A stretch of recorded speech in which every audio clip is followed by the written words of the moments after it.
We're back with CBB Review's flagship podcast. This is The Review. Welcome aboard, everyone. My name is Brendon Hodges. Hope you're having a very good holiday season so far and that you're looking forward to the new year here at CBB Review. We're also looking forward to 2021 as well and what it has to bring in terms of college basketball. For now, though, we have lots to talk about going on in the present, and so we'll go ahead and get things rolling with my starting five.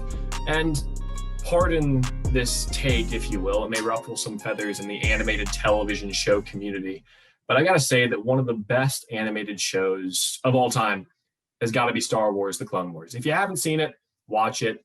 Covers a lot between Attack of the Clones, Revenge of the Sith. It's not the point, though.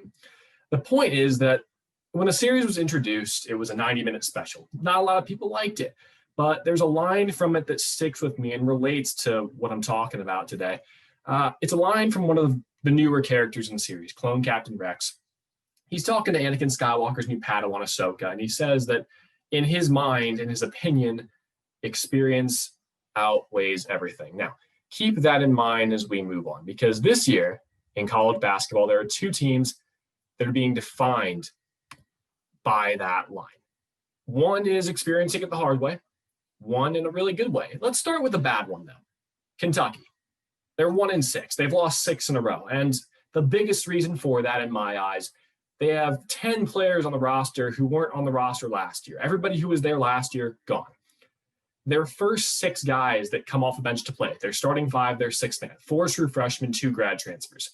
They average 57 points per game. The next 4 out that play limited minutes, score limited points, 1 sophomore transfer, 3 true freshmen, 9 points a game. In review, the total of 7 true freshmen and 3 transfers that weren't at Kentucky last year are 1-6, scoring 66 points a game. It's one of the worst starts in program history. It's not that surprising for a school, even like Kentucky, that brings in one-and-dones all the time and has relative success, especially in a COVID year. But now let's move on to the good side of the experience outweighs everything debate. Gonzaga, number 1 team in the nation, undefeated. I don't care that they're in the WAC. Their first 6, 5 starters, 6 man, a senior, 2 juniors, 2 sophomores, 1 freshman, Jalen Suggs. Those 6 score 84 points per game. If you take the top 3 of those, they're averaging 59 points a game. That's more than the entire first 6 for Kentucky. The first 4 score more than the entire Kentucky team, 69 points per game, rather than 66 for Kentucky. So to review that then, the first 4 from Gonzaga outscoring the entire Kentucky team shows that experience just makes a better team, and not just a better team, but a national title contender. And if you don't believe me, let's go and take a look at the national champions since the start of the century, 2000. Since 2000s, there is only one national championship team that has outscored the pace Gonzaga is scoring at right now. That was the 2001 Duke team with Mike Dunleavy and Jay Williams. They scored 87 points a game. I believe Gonzaga is scoring just through those first 6, and this is, again, based on those first 6, 84 points a game. The only 4 other teams that had less experience than this Gonzaga team are the 2003 Syracuse team with Carmelo Anthony, Gary McNamara, Billy Edelin, the 2011 UConn team with Jeremy Lamb, Shabazz Napier, and Roscoe Smith, the 2012 Kentucky team, Anthony Davis, Michael Kidd-Gilchrist, Marcus Teague, and 2015 Duke with Jahlil Okafor, Justice Winslow, Tyus Jones. Those teams had freshmen that stepped up. They scored maybe, in most cases, over half of the points that their entire team scored. Other than that, it's teams like the 06-07 Florida team with a core of players that played together for years, like Joakim Noah and Al Horford and the like. You have different North Carolina teams that had Tyler Hansbrough or Justin Jackson and Joel Berry. You do have certain freshmen put in there as well, but it's usually only 1 or 2, not an entire lineup of guys who are trying to make things work in the best way possible as freshmen. And that's really my argument. Gonzaga is that team this year. They are, and they should be, the favorite to win the national title. They have the best players that are playing together well. You have a guy like Corey Kispert, a guy like Drew Timme, a guy like Joel Ayayi, a guy like Jalen Suggs, who can all take over a game at a certain time, but work well together and have the experience to make it work. Kentucky's got to figure it out. I don't know if they will. I wouldn't be surprised if all of those guys that are there now, besides the grad transfers, stay there an extra year so they can get it going in the right sort of way. But for right now, Gonzaga is my pick to win the national championship. They should be yours too, and I don't think there's any question about it. Like I said, though, we have plenty to talk about today on the review, and joining me to do that is a couple of contributing writers for CBB Review. Please welcome to the program contributing writers, Matt Waldman, Jordan Pardo. Gents, how you doing today? Doing good. Doing well. We'll go ahead and jump right into it. Guys, we know that we were talking about 2021 there just a bit earlier, but 2020 was an eventful year in itself, and that's to say the least, really. Plenty of good plays, plenty of good players, plenty of good moments from the 2020 calendar year as a whole. But we're going to start with the players because college basketball is nothing without them. Let's start with Matt, then we'll go to Jordan with this. Who was the best player in college basketball throughout the 2020 calendar year? Not the 2019-2020 season, not 2020-2021 season, the entire 2020 calendar season. Yeah, so I'm going to go with Luka Garza, and I think that's a pretty easy choice. I think Obi Toppin would be up there if he was back this year. Can't blame him for going on like he did. So that really leaves Luka Garza.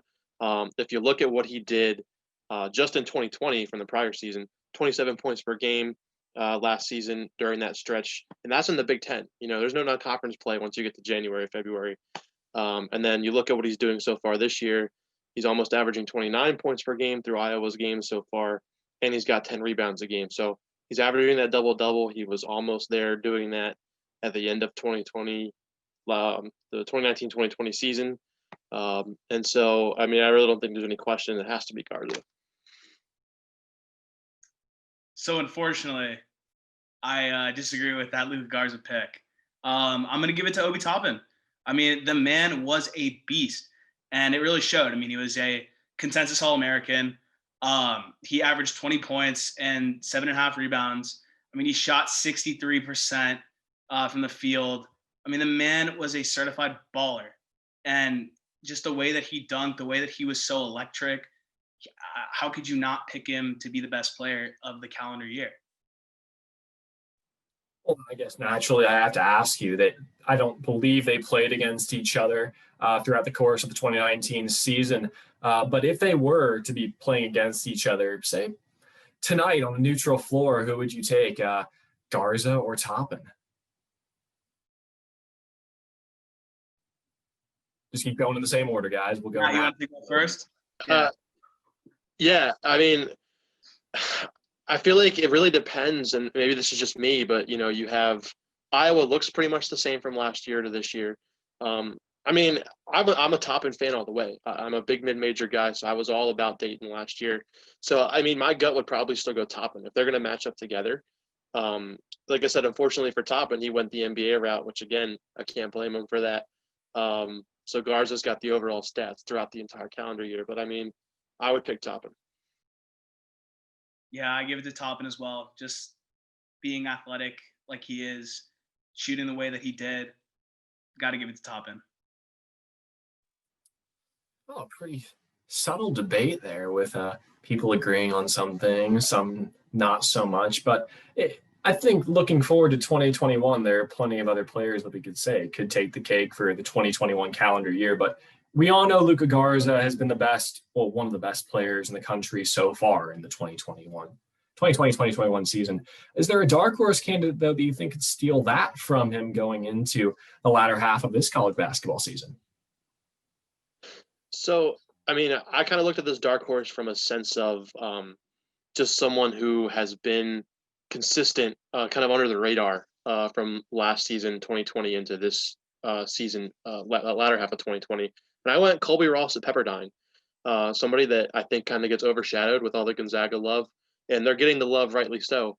But you have a guy here who's a star in the same conference, 22 almost points per game through his games in 2020 at the end of last season, including a 43-point outburst in the conference tournament against St. Mary's to end the season.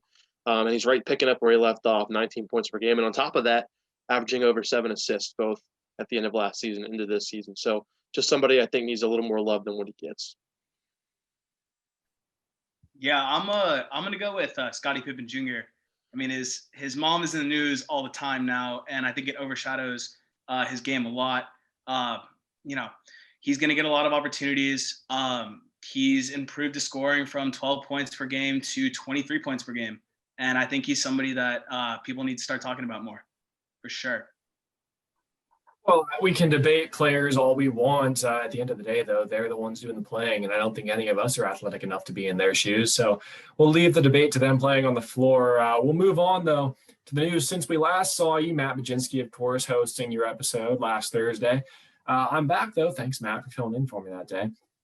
We'll start, though, with a story that has been coming out from women's hoop, and it's a big one if you look at the men's side of things as well. But Duke's women's basketball program canceling the rest of their season, citing safety concerns presented by the COVID-19 pandemic. The Blue Devils were 3-1, but had been on a COVID-induced pause in competition since December 16th. They're the first Power 5 team to drop out after starting this season. But Jordan, quickly here, what does that mean for all of college hoops that a high-profile program on the women's side of Power 5 stopped their season? Well, it just means that players and coaches are going to have to be extremely careful and cautious if we want to be able to finish the season. I wouldn't be surprised if more teams were to opt out of the season. But I believe that Cara Lawson is in her first year, and she knows what's best for those players. And hopefully we're able to get through the season, and hopefully we can all be safe and see some champions. For those of you who might have forgotten, the Ivy League canceling their season prior to really the beginning of the school year, and then I believe Chicago State, although they didn't win a game on the men's side this year, also canceled their season. Meanwhile, though, we mentioned this in the intro, Power 5 team on the men's side continuing to struggle.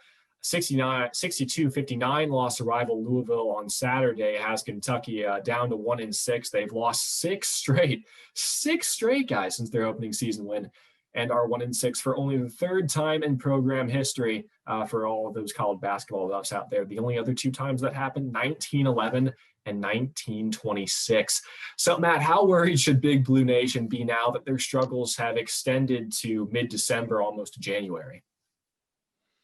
I think they should be really worried. In years past, we kind of talk about Kentucky teams struggling, and that's at 7-1 or 6-2, and that's because they lose to an Evansville, and it's like, oh, what's going on? Instead, you have the situation where you touched on already the lack of experience, and I think that matters even more in a pandemic year with everything going on. So you're 1-6, and you're basically going to get ready to start conference play. And while the SEC doesn't rank up there with the Big Ten and the Big 12 with depth, is that going to be enough to overcome the likes of Tennessee? Missouri's come on strong. Arkansas looks good so far. So you have these teams who, hey, it's great. Normally you're 6-1 and you'll probably go through the SEC and have a record that's going to get you in the tournament. But I'm not sure that they're going to be able to turn around in time and come together to fix that. Be another situation like 5, maybe 7 years ago when the Kentucky team went to the NIT, not even the NCAA tournament, lost to Robert Morris in the first round. That was a interesting season, to say the least, for John Calipari's side. Moving on to our final story, though, Villanova head coach Jay Wright testing positive for the coronavirus, along with one of their staff member, and the 5th-ranked Wildcats have paused all team activities due to that.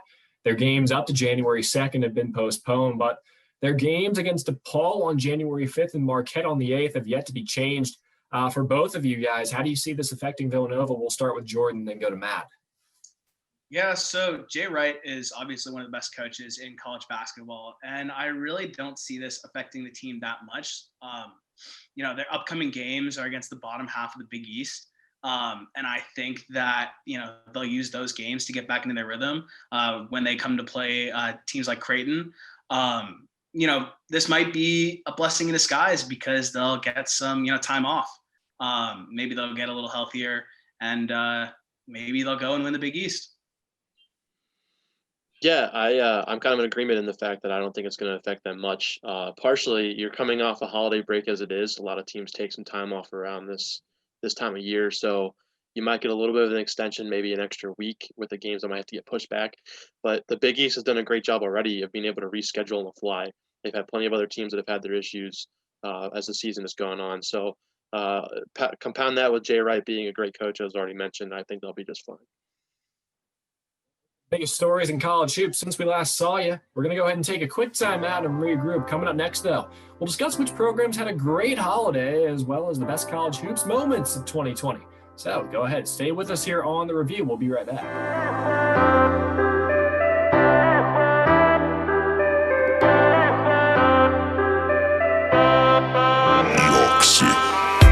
Back here on The Review, Brendon Hodges alongside Matt Waldman, Jordan Pardo. We hope you had a great holiday and are happy you've chosen to join us tonight. Moving on to a little holiday-themed segment, guys. Christmas, Hanukkah, Kwanzaa, whatever you celebrate, just passed us by. But this season's all about giving gifts, right? Spending time with family, friends. And for basketball teams, by family and friends, we mean their basketball family, because we saw a couple of games on Christmas Day and plenty of games bookending that period of time as well. So I'm interested in what you guys thought about the holiday season, and tell me, who do you think got the best gift, meaning big individual performance, big win for a program? Who got the best gift this holiday season? We'll start with Matt, then we'll go to Jordan. So I think that the best gifts that teams got, I'm kind of looked at a blanket here, is the waiver transfer. You have a lot of teams who they were already solid, like Gonzaga, and now you get Andrew Nemhard immediately eligible, where you're thinking that's going to be a building block for next season. A guy like Ben Stanley at Xavier, and they're also off to a great start. And Alex O'Connell at Creighton, and those are just a few names of the many that who nobody thought was going to be able to play this year. And so I think any of those teams that had a transfer that they think could be a cornerstone of their program, obviously next year, and now here they are right now, they've already been practicing, so it's not like they're not getting that cohesion going. So I think anybody that had those transfers they were waiting on, and I think it was long overdue. I mean, with a pandemic, it's kind of a special circumstance. So I think any team that was waiting on somebody like that really made a good gift. Yeah, no, I got to go with the Northwestern Wildcats. I mean, who saw what they are doing coming? I mean, they go and beat Michigan State at Michigan State. We're like, okay, good win. Yeah, maybe lucky. Then they go beat Indiana, and then they come back and beat Ohio State. I mean, they got some stuff going. Boo Buie is awesome. I love Boo Buie. I love Miller Kopp. I love Pete Nance. That whole team. Evanston, you got lucky this Christmas. You know, hopefully that carries on. Maybe they go and beat Iowa. But yeah, Northwestern, look out. Northwestern showing up in multiple sports this year. Their football team did pretty well as well. Even gave Ohio State a run for their money. And that's saying a lot more than giving Ohio State basketball a run for their money, let me tell you.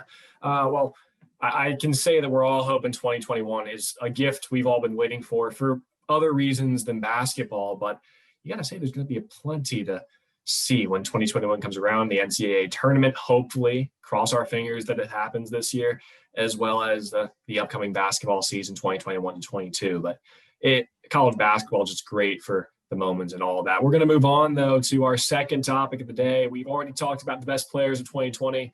We just talked about moments that we saw over the holiday season, but now we're going to go deeper into 2020. Both of our writers have a couple moments picked out from the calendar year. We'll start with Jordan, then we'll go to Matt. Well, guys, what took your breath away in 2020? Big moments, big wins, horrible losses. What took your breath away? All right.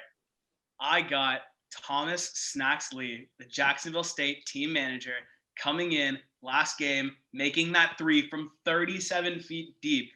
That man did not have a pretty shot, and he was thankful it went in. But that was probably the best moment I had seen all 2020, for sure.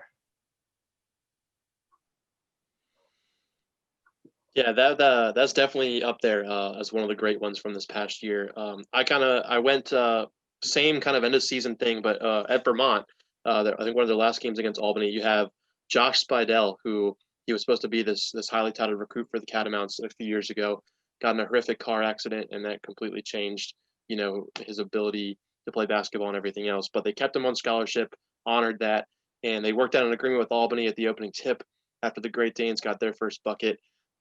They set up a play to let Spidell score 2 points and get his only points as a Division I basketball player. Just a really cool moment there out in the America East. You guys have any more moments you want to share? We got plenty of time to share them. And I mean, for me, another one is Merrimack, the story that they were last year. Obviously, that kind of extends back into 2019, but it's really hard for a Division II team to come up and transition right away. So for them to come up and not only just split the league, but win the league outright in their first season is really tough to do. So I give my hats off to them for that. Great job there, and a program that I mean I feel like is going to be set for the future. Unfortunate that they can't go to the tournament until their 4-year probation period is up for the transition. And then one other kind of from this year, because I'm a big upset guy, but you look at Fort Hays State taking down Kansas State earlier this season. I mean, unfortunately, it was an exhibition game for Fort Hays, so it doesn't count for them on their schedule. They hit the maximum number of games they can play at the Division II level. But nonetheless, it counts for Kansas State, and I think that means a lot more anyway. And you look at that on top of Fort Hays State winning that game, their head coach and their top assistant were out for COVID protocols, and they had, I think, only 6 or 7 players available to them. So just to be able to go in, win that game was just amazing. Yeah, and I think the reunion of Bob Knight going back to Indiana, I think that was a beautiful scene that needed to happen for college basketball for sure. And we also can't forget about Sabrina Ionescu, who had 2,000 points, 1,000 assists, and 1,000 rebounds, which is very impressive. Absolutely. 2020 was great college basketball-wise, at least until March. But, hey, now we're getting back into it, and hopefully it'll be a little longer-lived than that. We're going to move on, though, to my favorite segment and every writer's least favorite segment because they get put under the gun, ladies and gentlemen. It's our three-point play, and if you haven't joined us yet, here's how it works. I have 3, and this time they are college basketball-related questions, not just basketball-related, like you couldn't dribble originally when in the basketball rules or something like that, but 3 college basketball-related questions for our panel that makes up our three-point play. Each question is worth 1 point, thus the three-point play. And if they get all 3 right, they will move on to possibly tie-breaking 4-point play question. First 3 are multiple choice because we didn't want to be hard like we were with one of our panelists a couple episodes ago, and I felt bad for him. So let's head into our three-point play. Gents, are you ready? Let's do it. Absolutely. All right. First question. In what year did the NCAA tournament field expand to 64 teams? Your choices are A, the 1984-85 season, B, 1991 to 1992 season, C, 1982 to 1983 season, or D, the 1988 to 89 season. Give you a minute to think about it. Yeah, give me 82-83 season. Jordan goes with 82-83. I'm going to go. Yeah, and I'm going to go 84-85. Well, ladies and gentlemen, Matthew Waldman on the board. It is 84-85. Possibly on his way to a 4-point play in his debut. Who knows? Who knows? Next question, though, a little bit harder. And it's an individual stat. We love people that score, right? But we also love people who take that tried and true tradition of 2-year-olds. Make sure you share, all right, guys? So who's the best at sharing in NCAA history? Who holds the NCAA single-season record for assists? Is it Avery Johnson from Southern University in the 86-87 season, Mark Wade from the University of Nevada at Las Vegas in 1987-88, is it Ja Morant from Murray State in 2018-2019, or is it Anthony Manuel from Bradley in 1987 to 1988?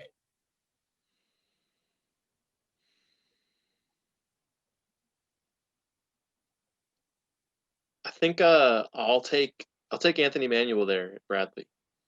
All right, Jordan, do you have an answer? Give me Avery Johnson. Well, unfortunately, both of you are incorrect. The answer is actually Mark Wade from UNLV. Oh, he ended up with 406 assists in 86-87. Johnson is second and third, actually, believe it or not.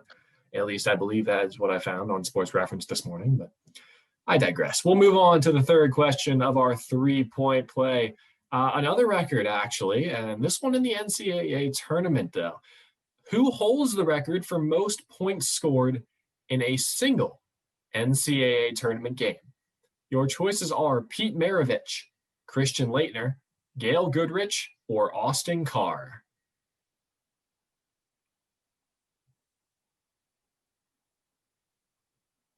I actually think it's I really feel like it's Austin Carr. You're going to go with Austin Carr, Jordan? Yeah, I'm also going with Austin Carr too. Well, gentlemen, you are both correct.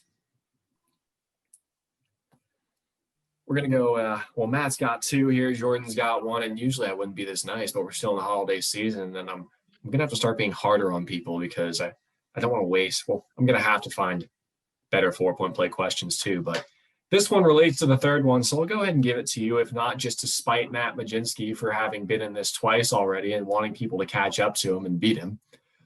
It's the classmate in me, you know? We'll move on to the 4-point question. I was nice to one guy earlier. I'll be nice this time too. So you just found out, or well, you just both knew that Austin Carr holds the NCAA tournament record for most points scored in a single NCAA tournament game. But did you know he also holds records for most field goals made and attempted in a single game in the NCAA tournament, as well as points per game in the tournament? That's not the question, by the way. It's just a yes or no answer. Did you know that? I did not. No, I had no idea. Oh, this question might be pretty hard for you. The closest to this one will get the point. We're going to go deeper into 2 of those records, though. I didn't tell you how many points Carr scored when he set the points record in a game. He was playing against Ohio University. He scored a pretty good number of points. But let me ask you this. So how many points did Carr score to set that record? And on top of that, how many points did he average per game throughout that same tournament to set the NCAA tournament points per game record? The closest will get a point for each. So whoever gets closest to the points against Ohio will win a point. Whoever gets closest to the average points per game in that tournament will get a point. We'll start with Matt this time. Jordan's felt like he's been under the gun a little bit, and I feel bad for him. This may seem random, but I'll go with 48 points against Ohio was the number. And I'm going to go with an average of 29 points for the tournament. All right, Jordan. I'm going to go with 46. And I'm going to go with 25. Well, gentlemen, I can tell you that you were both a little low on the spectrum. So Carr actually scored 61 points against Ohio. So that's 1 point for Matt. And he ended up averaging 52.7 points per game in that tournament. He also actually holds second place in that record as well. I believe he averaged 41 the next year. But Matt, 4 points. So you end up getting the 4-point play anyway. A little unorthodox, but that's what we do here. It's unorthodox. So congratulations, Matt. You move up into second place in the trivia standings right behind our man, Matt Majinski. Unfortunately, Jordan, you are down at the bottom with Matt Carner and Ben Hall. But hey, if you come on again, maybe we can get you a little further up the leaderboard. At least I scored. At least you scored. That's true. Some people don't. That's today's 3-point play, though. Well done, guys. Mainly Matt. Sorry, Jordan. When we come back, though, after the break, we'll review stories that we want to look for at the start of this new game week, and we'll have game picks. Stick with us. This is the review. Gee, just push the button.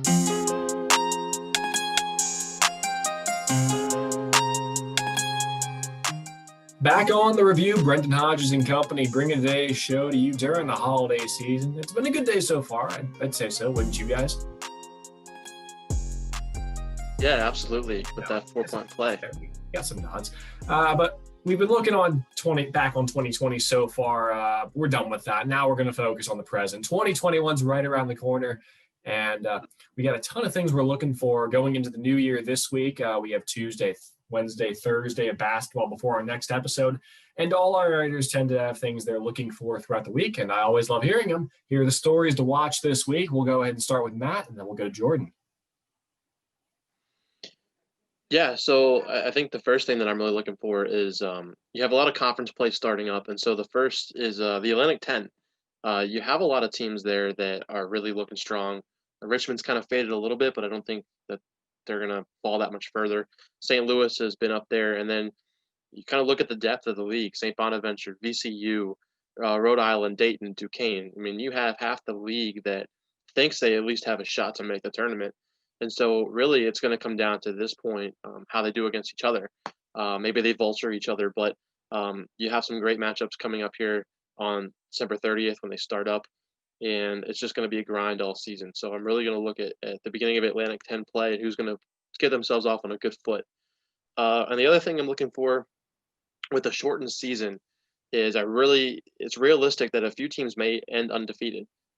Gonzaga certainly is one of them, with really just WCC play left, and maybe BYU gives them a run like they did last year in a game, but I'm not sure where they're going to find a loss in their conference. Two other teams to watch: Liberty, they open up their play, and then you have Winthrop, who I think can run through their conference as well. So they've proven already they've beaten Furman. So those are three teams that I think can run through conference play undefeated, and in Gonzaga and Winthrop's case, undefeated on the season.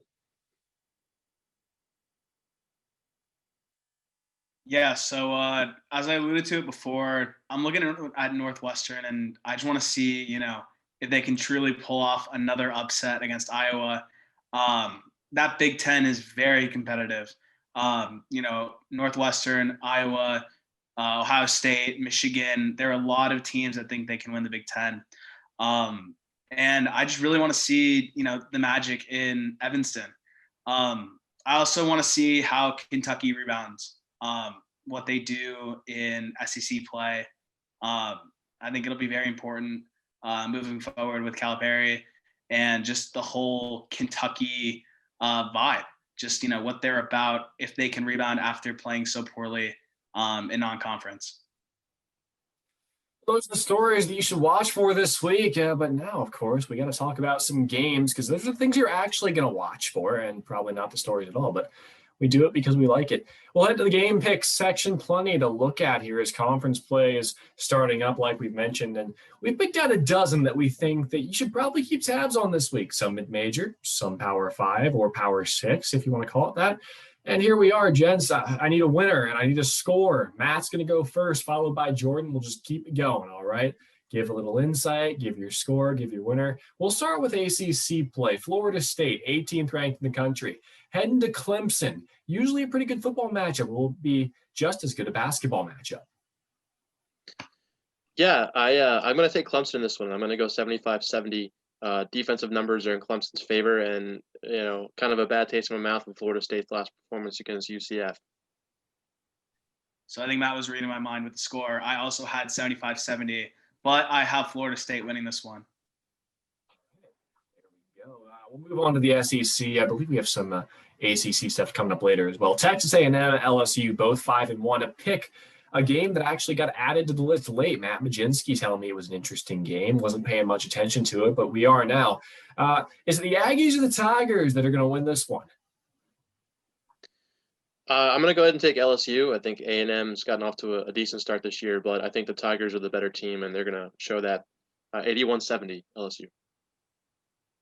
Yeah, I also got LSU in that one. I got them winning 77-67. All right, you just mentioned this mid-major team, Furman. Oh, everybody loves Furman now, don't they? They're heading to Chattanooga to take on Chattanooga. I don't remember their mascot off the top of my head, but mid-major battle. Gents, I'm interested to see who you pick to win this one. Not sure many people will be able to watch it, but if they are, what should they be on the lookout for? Who wins? Well, I can tell you as a Wofford alum, not everybody loves Furman, but Furman, they kind of stumbled in some games that they were winnable and really resume builders, but I think they're going to get back on track. Chattanooga, obviously a great start to the year so far, but I do think they're going to fall back to the second tier of the SoCon by the end of the year. I'm going to take Furman 85-78. Fletcher McGee took care of Furman a lot, didn't he, Matt? He sure did. I'm on the Chattanooga hype train. I think they stay undefeated, actually, and I got them winning 77-73. All right, moving into a couple of big Big Ten games. Purdue at number 14, Rutgers. And Rutgers has been pretty good this year. Granted, the entire Big Ten is usually pretty good at basketball and competitive, but who wins this one? Does Purdue pull the upset? I'm not sure how much weight home court carries this year, depending on whether there's crowds there or not. But Rutgers tends to play well at home, it seems, no matter what. So I'm going to go ahead and take the Scarlet Knights in a close one, 67-63. Yeah, no, I agree. Rutgers plays well at home. Purdue doesn't play well on the road. Give me Rutgers 81-74. All right, moving on. Jordan's boys in Evanston, the Wildcats. Not playing in the Windy City this time out, though. They're 19th in the nation. Iowa stumbled a bit this last week. Lost to Minnesota. Was it an upset? Was it not? Minnesota's ranked this year. Who knows? Number 19, Northwestern. Number 10, Iowa. Does Luka Garza get his team back on track? Yeah, I think he does, and that's not a discredit to what Northwestern's done so far. I just really think Iowa's the better team, and they're going to rebound 92-78, Hawkeyes. Yeah, no, I agree. It's unfortunate. Garza is going to be too much for Pete Nance, but yeah, give me Iowa, and I got them 87-83. All right, we got some of that A10 play that Matthew's super excited about. St. Bonaventure, Rhode Island. Rhode Island's been pretty good the last couple of years, but will they pull off a win against a St. Bonaventure team that's coming into their house?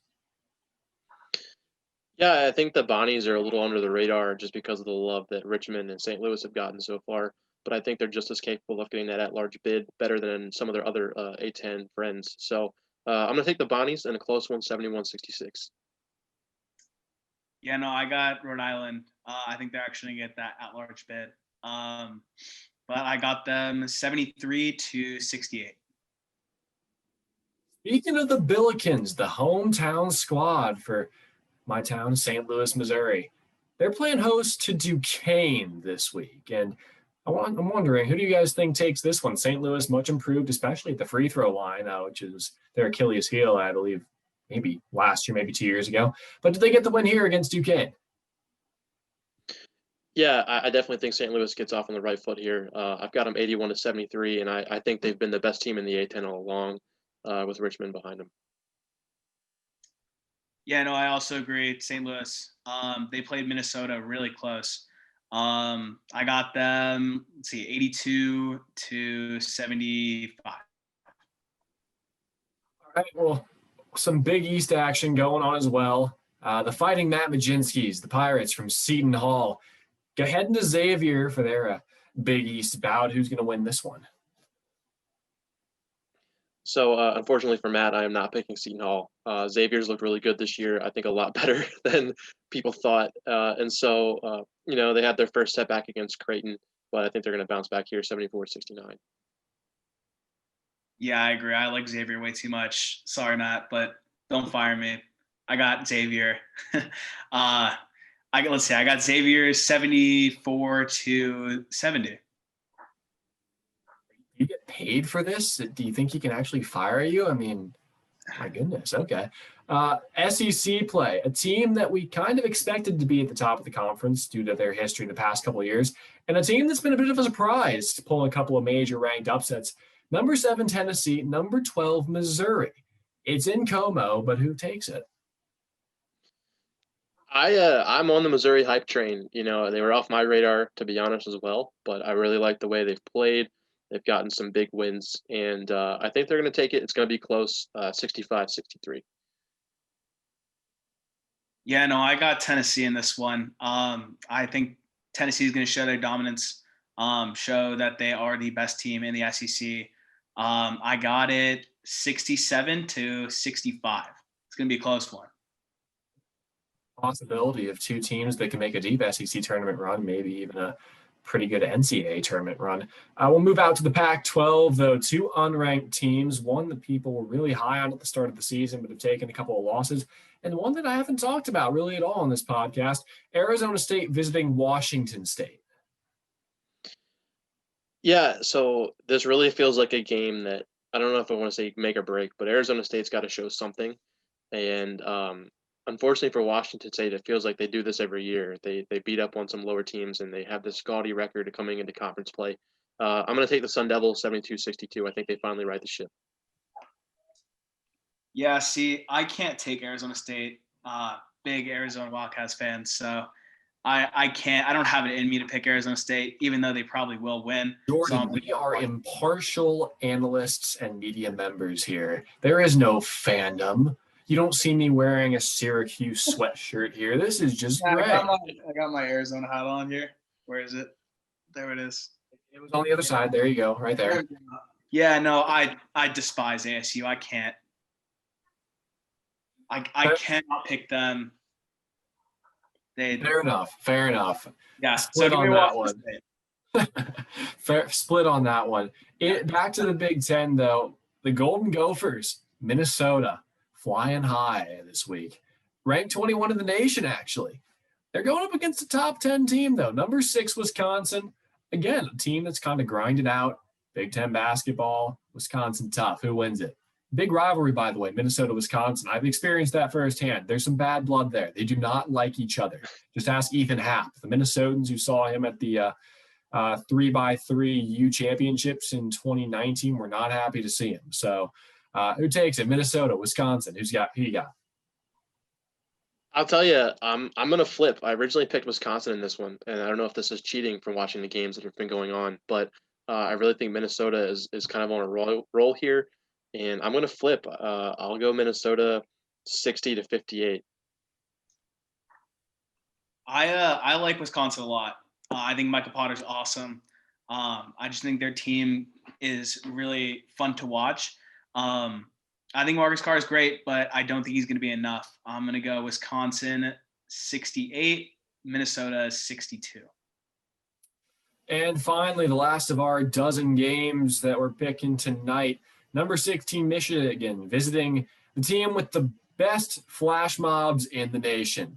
Of course, there won't be any flash mobs at this game because there are no students at College Park in Maryland, but hey, at least they have some style in Maryland. So, number 16, Michigan, visiting unranked Maryland. Who wins it? Yeah, so I'm a Terps fan, but I can't see them winning this. They're kind of been inconsistent from what I've seen so far this year. And of course, it also feels like a classic trap game for Michigan at the same time. So it's really who's going to jump first. But in the end, I think the Wolverines are going to pull it out 77-70. Yeah, I agree 100%. Michigan is a better team here. I got Michigan 73-65. Well, there you have, ladies and gentlemen, the experts' opinions and one mad Arizona Wildcats fan opinion. Other than that, though, great show today, guys. Jordan, Matt, thanks for joining me today. I really appreciate it. Hopefully we'll get you guys on here in the near future as well so we can take down Matt from the ranks of three-point play trivia. And thank you to the audience who watches every episode. We've gotten great reception so far. We're going to keep making episodes. Every Monday and Friday is when they'll come out now, not Tuesday and Thursday anymore unless something drastic changes with class schedules and all that. But we'll do our best to get them out every Monday, Friday. But that's all we got on today's episode of the review. And that's all we got for the year 2020. Congratulations, everybody. We've made it. Hopefully 2021 will be better. Yes, round of applause, everybody. Round of applause. At 2021. Let's hear it for 2021 coming up here in the next couple days. Again, hope all of you that end up watching this have a very safe, very happy New Year, and join us for our next episode coming on New Year's Day. Not sure if there will be anybody here with me, but I'm hoping. I'm hoping that at least somebody will want to spend the first day of the new year with me. And I can tell you that no matter what, we'll make sure the first episode of 2021 does not disappoint. For now, though, for myself, along with our panelists, Jordan Pardo, Matthew Waldman, have a great week, everybody. Enjoy some college basketball. Again, a very happy new year, and we'll see you on Friday.